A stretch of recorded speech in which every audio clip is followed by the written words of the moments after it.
libale lize liyophuma lithi nokudakwa kungumsebenzi usozodakwa umoya ngani wabo ubona uphuza awulokoti umoya uyisibani sakhe umoya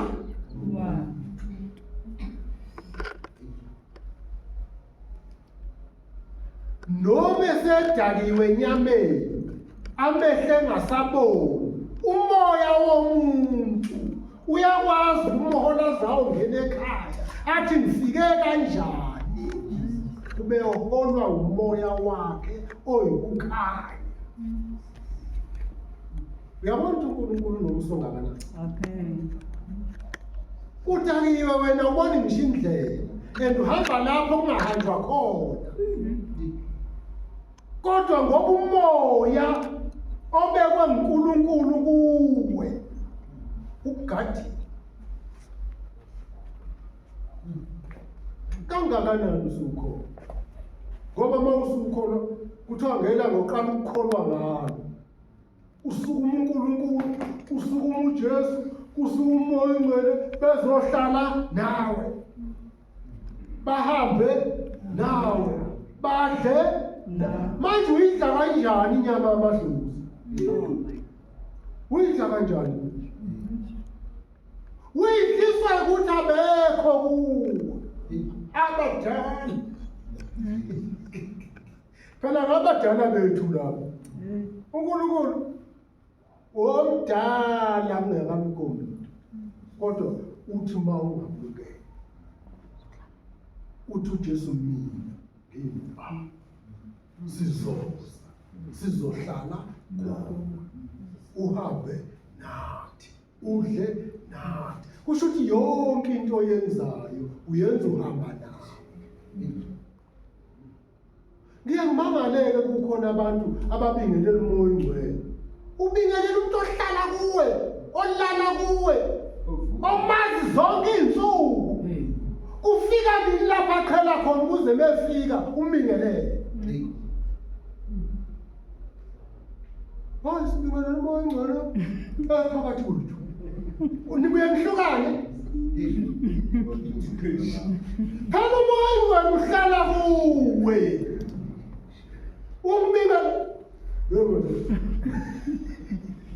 ubingelela umuntu ohlala kusho ukuthi uzibingelela wena ngoba uhlala kuwe uthi-ke nawe hlala kuye nihlalele uzawubingelela nini usho nje uma usebenza emsebenzini uma ufika into ufika ekuseni umbingelele awusabonani yebo ngiqhubeka umsebenzi babuye nje kade yochama sanibonani babuye nje kade yodla sawubona hayo angithi senihlala ndawonye naye eseninoma unjalo umoya oyingcwele uhlala kuwe bahlabelela bathi uhlala kuye nowenza umsebenzi la athi uziniyela aphathu yebo kithi nimbingelela kahle ngisagwinjile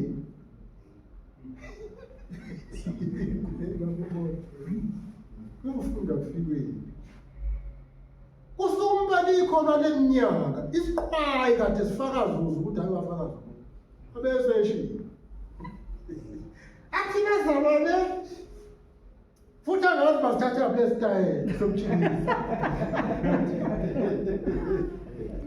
bathi bazalwane ngithambingela inkosi yami umoya oyingcwele angithi yabona ukuthi lo muntu akahlali kuqala inhlonipho manje umbona nokwenza ukuthi letha iqala lapho uyiqala khona la hambe akayona nkosi yami ngithambingela umoya oyingcwele phakathi yethu inkosi yami ngathi singamshaya izandla ezinkulu ushayela bani izandla ezinkulu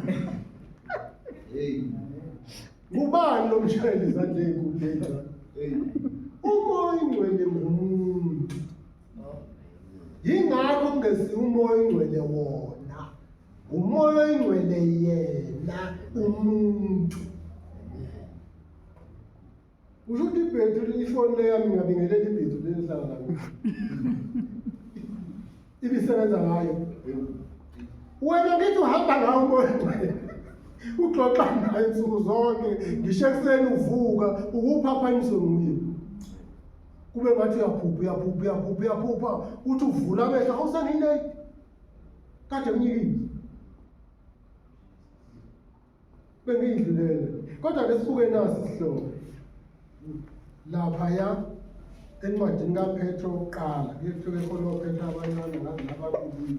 Kodwa kuyekushiwo, kodwa ngicela sibuke lapha kuPetro wokuqala. Bese sibuka ke uchapter wakhona ngo-4. Petro wokuqala isahluko sakhona ngo-4.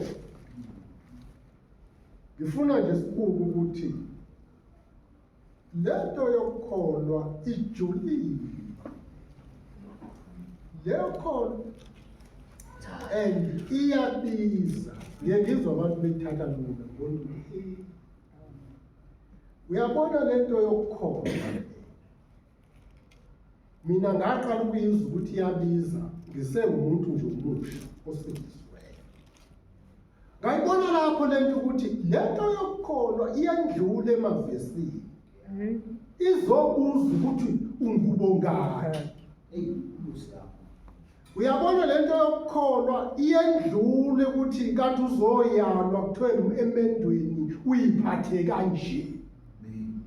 Uma ufika emendweni awufici nokodwa uyalwe ngakho. Uhlangana nezimpi oyiqalayo ngqa. Okungekho nezodwa kulezi zinto azikhohliswa ngazo. Kuthiwe emendweni woma kanje. Uma lo muntu usuyakutshela ngomendo wakhe.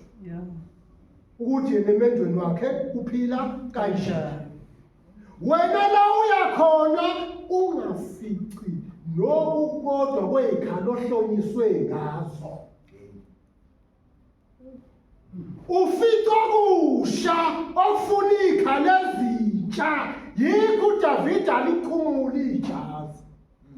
Wathi angilazi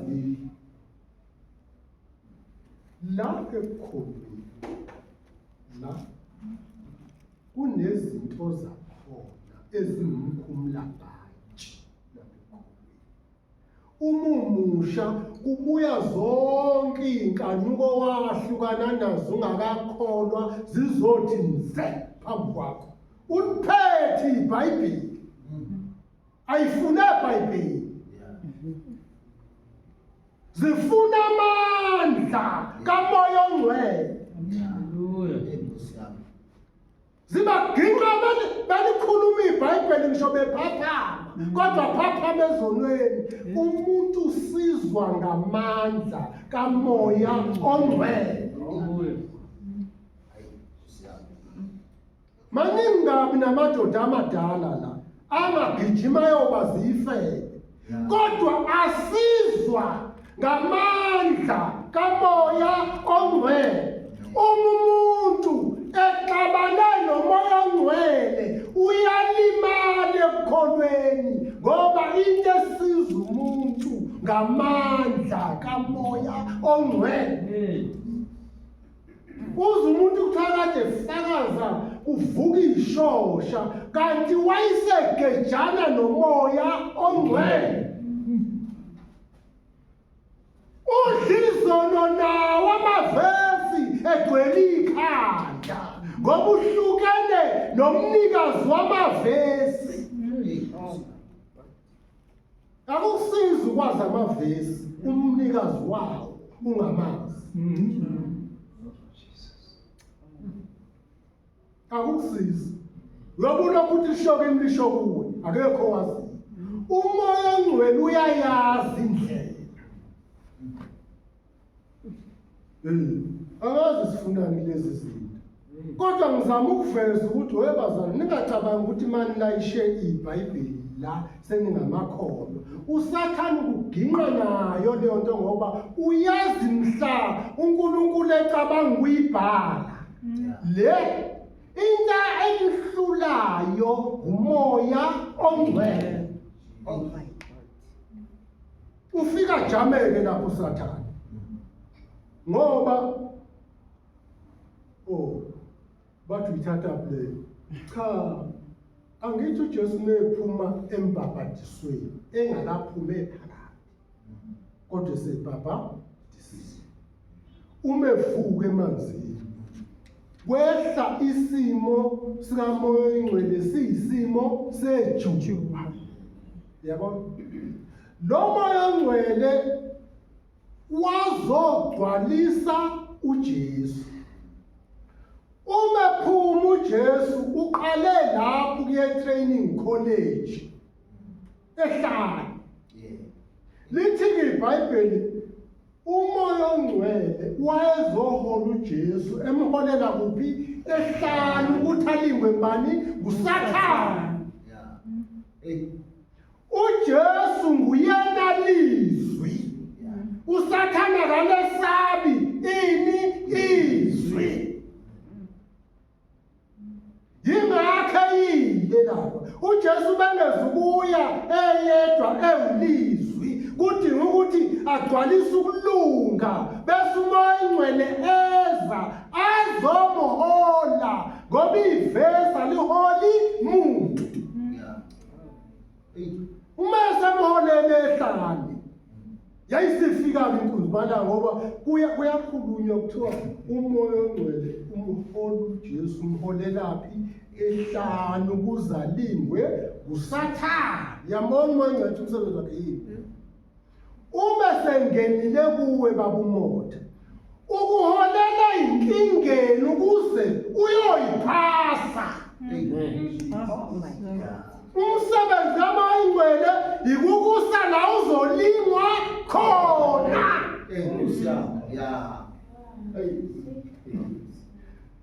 Umsebenzi nje kamoya ongcwele lo. Uma usufika la ulingwa khona ukufunza izinto azophendula ngazo. Ngoba uzokuhlukanisela phakathi komuntu ozokhuluma naye ehlane. Angithi lo muntu ozokhuluma naye ehlane uphethe iBhayibheli. Uthi angithi kulotshiwe ukuthi kuyofika inke. Uyabona uzanevesi. Uzoqotshwa ngumoya ongcwele. Uthi futhi wena kuthiwe amandla wanikiwe. Ungavela ushintshe lamatshe abe yini? Besinkwa. Waqhamuka umoya ongcwele wathi hayi akusinkwa sodwa. Usiyabona umoya ongcwele ukuthi uzoqondana nomuntu ophethe amavesi njengamawashitawa. Iwashitawa ngakhipha la endlini utshele mina liyokufaka lapha ebandeni lapha ekhona. Ngamavesi nje. Udinga wena ube nomoya ongcwele. Jesus. Isizathu uthi umoya ongcwele uyayazi indlela. Uzoniholela kulo lonke iqiniso. Phela uSathane ukafika entombini efike ngumfana ogcwele amavesi. Akhuluma nentombazana ayibona ivumi lento yabese ingena ngevesi. Ethi angithi iBhayibheli licela uyaphiwa. Sakuzosebenza umoya ongcwele lentombazaneni. Uma ingenaye izofaka isithupha emlonyeni. Ithi ngiyalazi iBhayibheli ayini ungeze esontweni.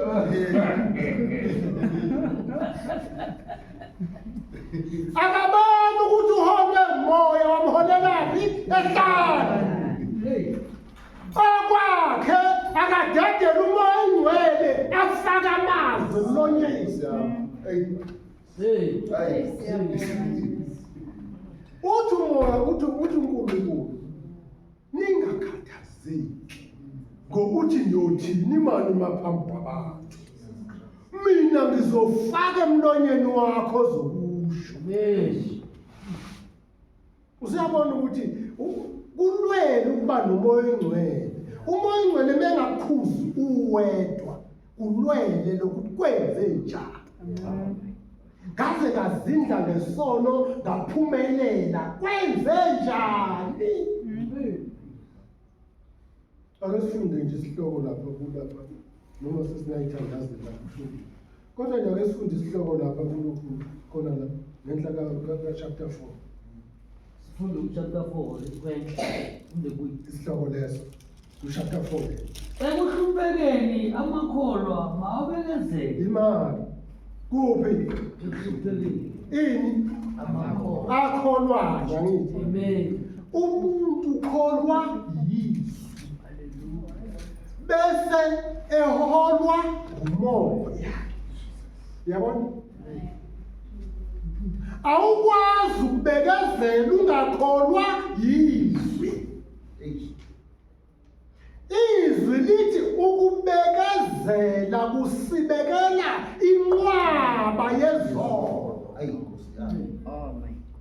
Yabona? Ukungabekezeli nakho kunenhlamba. Yabona mafuna umuntu emala eminyaka ngithuke ngehlwe ubekezela ngikhumula ijazi ngilahle phansi ngithuke nami ngeke. Zikhona zona esizibekele lapha. Sifuna zonke. Awuqhubeke ngesizwe. Akhuleke abonge umuntu. Uyayibona into esiyinikile. Amakholwa awabe njani? Enze njani? Akhuleke Abonge ngokuhlupheka kwawo. Usiyabona ukuthi kanjani? Kuthiwa ke ngaleke kwazo inhlupheko amaKristu azobona uKristu. Ngale kwani? Kusho kufanele udlule phi? Enhluphekweni. Mawufuna ba uKristu. Kuthiwa ke koPetro phumelani kuye ngaphandle kwekhamu nembathi ihlazo lakhe. Uyabona? Kunamakholwa abalekela ihlazo. Athi mangeke ngaxolisa noma mangeke ngayehla. Uzobe uphoxekile. Lale indlela eya ezulwini ithi thina sinqobe ngathi yithina esehlulwayo. Amen. Indlela eya ezulwini ithi sinqobe ungathi yithi esehlulwayo. Uyabona wawungathi uJesu uyehlulwe esiphambanweni. Amen. Base bemthatha ngoba abantu abangazi lutho base bengazi lutho. Ungeke into ongayifuni oyilahlayo uyiphonse enhlabathini. Izomila. Amen. Base bemthatha ke beyomgqiba kanti uzomila. Umemila thina nje thina sigcwele. Sasingabezizwe ngamaJuda aye engama-Israyeli. Thina ekukholweni singene ngoJesu. Amen. Ukuba uJesu akafanga ngaba ngasikho. Haleluya. Musa ukuba yikholwa elihamba ngaphandle komgibeli walo umoya ongcwele. Yes. Ubani? Wesaba. Yabona ke ma uphenduke kahle. Yabona. Wathola umoya ongcwele.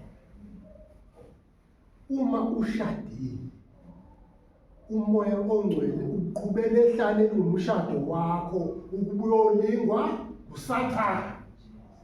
Uyabona? uSathane usebenzisa into eseduze wakho. Abangashadile ubaholela ehlane lokuba bokweshelwa ngabafana balingwe uSathane. Okwabo nokwakho ungenciki kokwakho uqondo.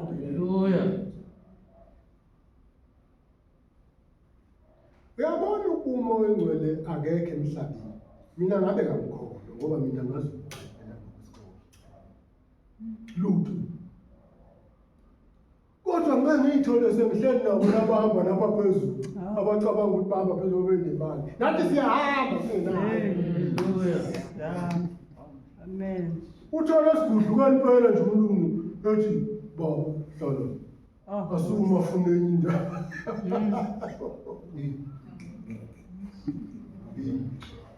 Sisizwa ngumoya ongcwele.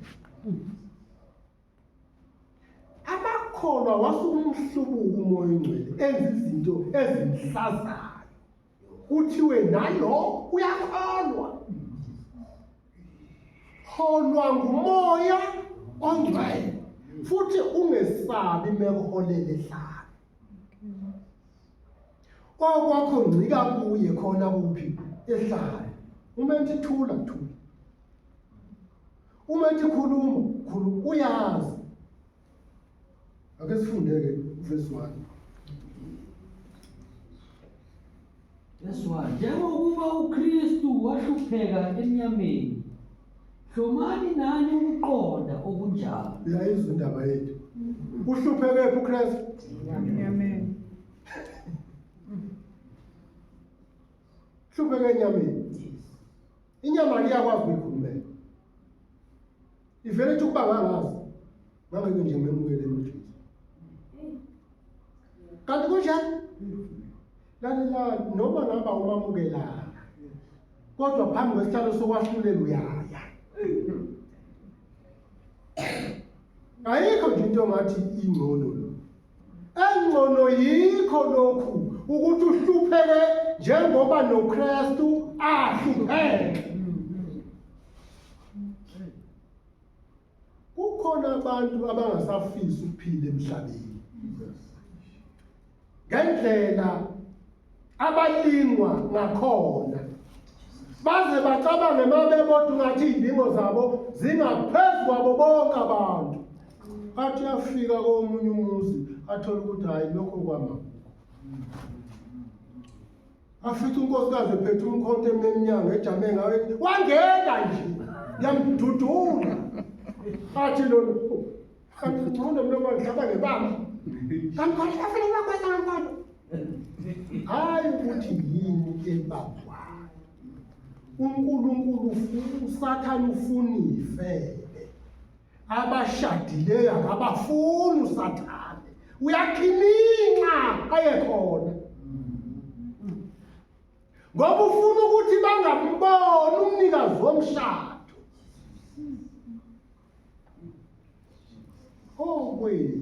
Amakholwa awuphindi lapha nesihloko. Isihloko siyivesi loyo. Ekuhluphekeni amakholwa Usuqedile-ke mfowethu. Ayikho idabu lakho yekhona. Alibeke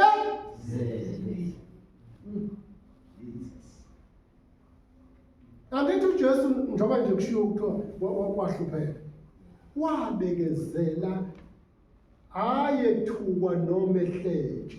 Eqonqothelwa njengothayela uhlanganiswa nebhaluko. Yena hlanganisa inyama yakhe nebhaluko.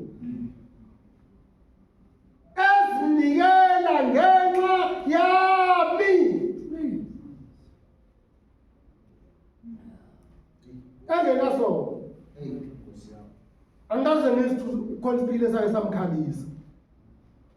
Wayinamandla ukuthi bonke labantu abamenza lokhu abagumbuke kanye nomhlaba. Kodwa ubekezela wazi ukuthi lo muntu akangehluli. Kodwa ngoba ufuna ukuya khona. Hallelujah. Unqobe engathi wena ohlulwayo. Umdedele ugcine yena, ugcinile.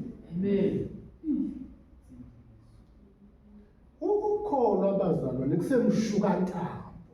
Akukhona emidlalweni kaxa, akulona isondo.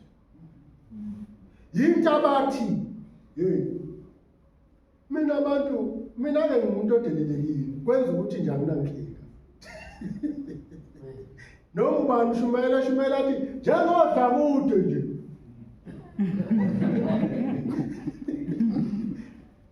Osuthiyo akhulume athi ayona nje odla ukuthi Nkosi baze bafe bebulawa ukuhamba ngamateksi. Edla ukuthi usomdala manje kanti inkolo yakhe ithini ngihleke ngizengazi. Amakholwa ehluphekini nawabekezela. Yabona ukuthi ikholwa edalelweni. Ikholwa entamasayo ngiyakuxoxela umnyama lali yakho. Ngoba alilali liqongelela imali ukuthi njengoba nje i-1 million angifuni ihlephuke. Okungcono ngibela ukuthi yengezeke. Oney'moto eziwu-30 akalali eqwashile kade ukuthi uzofonelwa kuthiwa nansi imoto yakhe. Bayahlupheka abantu abalisha. Uma bezwe nje kuthiwa amabhenki ayasha uyavuka phone ukuthi i-Absa yona yenza nase-Absa kuyasha yini. Ngoba inhliziyo yomuntu ilapho ingcebo yakhe ikhona. Asihlabeleli phela uma sithi ifa lethu ligcinwe ezulwini. Sikhuluma iqiniso. Ngeke sibe namafama amabili. Emhlabeni amakholwa awabekezele. Utheni konje leya verse 1? Njengoba uKristu wahlupheka enyameni. Hlomani nani ukuqonda okunjalo. konje umuntu ohloma ikhaya, kanti usuke iphethe. Niyazi into okuthiwa siyihloma. Asihloma ukwazi ukuthi uKristu wahlupheka phi enyameni. Akuqali ngawo uhlupheka phi enyameni. Umuntu omthathile olandelwa ukuhlupheka kuphi enyameni. Kusho ukuthi wena udinga uhlukane noJesu ngoba nguyena ohluphekile enyameni. Sakuthiwa ke hlomanike ukuqonda noma ukwazi okunjalo ukuthi njengoba uhlupheka nje akuwena ohluphekayo kodwa nguKristu omthathile ohluphekile enyameni. Uyabona uminje ibambeni inyamazana iyicoshele yona ikhonjiswe nguwe. Angithi baba uthi akukomisisha uyagijima wena. Ibese gijima nje ifika ibambe lafika umntaki ayeke. Usathane wenze njalo baba. Uma beqonda ukuthi uKristu wahlupheka enyameni uthi usathane ayeke. Ungavumi ukuhlupheka wena. La ndlela esihambayo khona usopolitiki ikhehla leli lakwaZulu la-ke lahlabelela ingoma engangiyibuza ithatheni ethi indlela esiyihambayo kodwa ikhuluma ngale-ke yena kwelakubo. Kodwa khona uyabona ukuthi nangapha iyangena umthetho wayo ngoba le ndlela esiyihambayo ayifuni ubuqili, ayifuni isikole siyaphela, ifuna umoya. Siyezwa bazalwane, sesiqedile. Bengigcizelela ukuthi musu ukuhamba ngezwi lodwa. Unjengomuntu ophethe uphuthu lodwa. Uzothi usuludlile uphuthu lodwa udinga amanzi. Kanti izwi lihlangene nomoya ongcwele. Uthi uJesu noma ngimnikile izwi lokuthi hambani niyoshumayela kodwa hlalani kuqala emzini nilindele isipho sikamoya ongcwele ngoba nguye ozonola. Haleluya. Uma uhamba nje ngaphandle kamoya ongcwele ngekufika nje khona uzofuna ukuyilwela khona. Manje-ke hlalani emzini. Niyawazi amavesi wonke niwashaya niwadeqa kodwa hlalani kuphi emzini. Uma befika begijima babotha bethi hey Jesu sikaze siyibone into esiyibonile. Kuthiwa nibone. Bathi hey phela amadimoni anedi kusibona sithomele. Wayeseshilo Jesu. Ade. Ningayijabuleli leyo. Jabulelani ukuthi amagama ena lotshiwe encwadini. Engcwele. Yabo.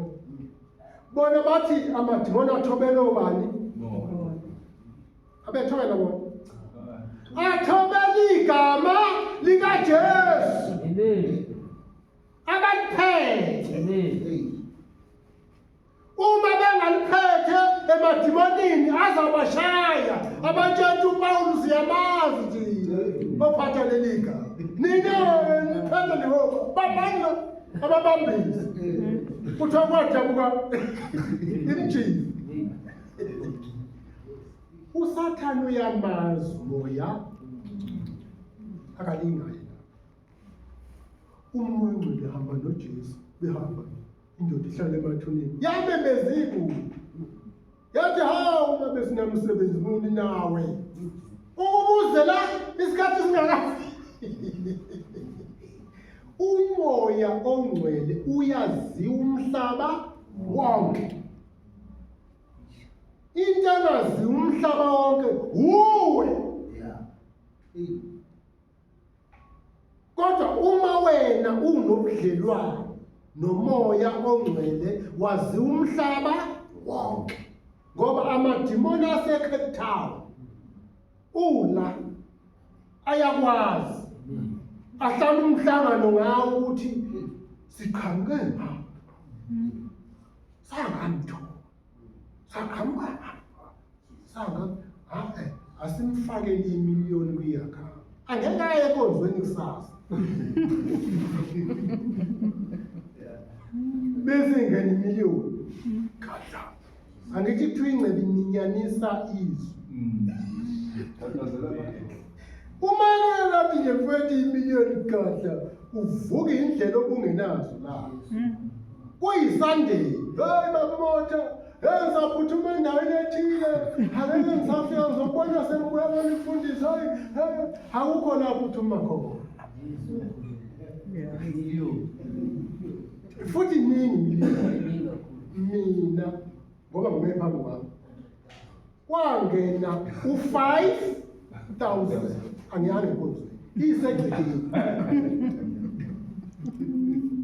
lapho olifaka ngagibela iteksi ngeze edrobheni eGoli ngazoyingaza ngingasayazi into engiyifunayo sengifikile edrobheni ngangena ko-KFC ngangabe ngisabafuna ngangena empahleni ngangabe ngisafuna lutho imali ilinyanisile kodwa isingikhiphile eMgqongweni Mama ngena ngapha ngifuna into engathi phela ngizothi la ngifika nayo kuthiwa ngiyemali-ke le ngabona lutho ngayingaza lapha ngehla ngeyithembisa eGoli ngehla ngasho ngingimazi ezinye ngingazi ukuthi ngo-5 usiyabona ukuthi imiliyoni phela lingangenza nje ngingaphinde phela ngathi ngangotsho ngo-5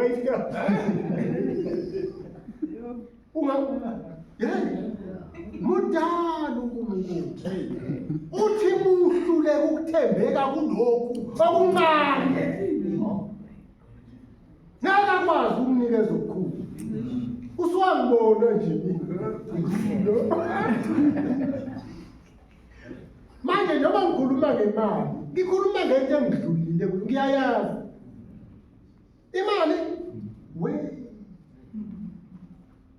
uma bekwaqhamuka umuntu athi mboleko uvela ubala inani lokuthi le mali athi angiyiboleke kusho ukuthi uzosala imali engaka.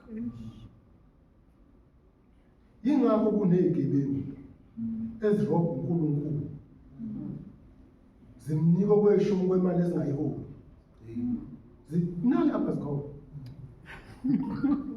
la zingangentathu ezazi ukuthi uNkulunkulu akayiboni kanti ngibani othe ma ungamukela mina nginobaba sizohlala nawe sambe nawe Uropa abanike manje ngoba lona ozama ukumropa uphila Nguwe. usiyabona ukuthi akumina ngedwa engayahlulwa yimali sibaningi khona abangazi bangisho bebhonasile bathi angithi banikela kuwo bathi umotha akanazi umotha uhlangane kumotha nalento yenza uma beyenza okanani batshela iqiniso kwathiwa lamange beningawaqambi ebantwini kodwa beniwaqamba kumoya yingakho nibulewe ngoba niqamba amanga bani kumoya ongcwele asithanda baba wethu ongcwele egameni likaJesu Kristu siyakhuleka ngoNkulunkulu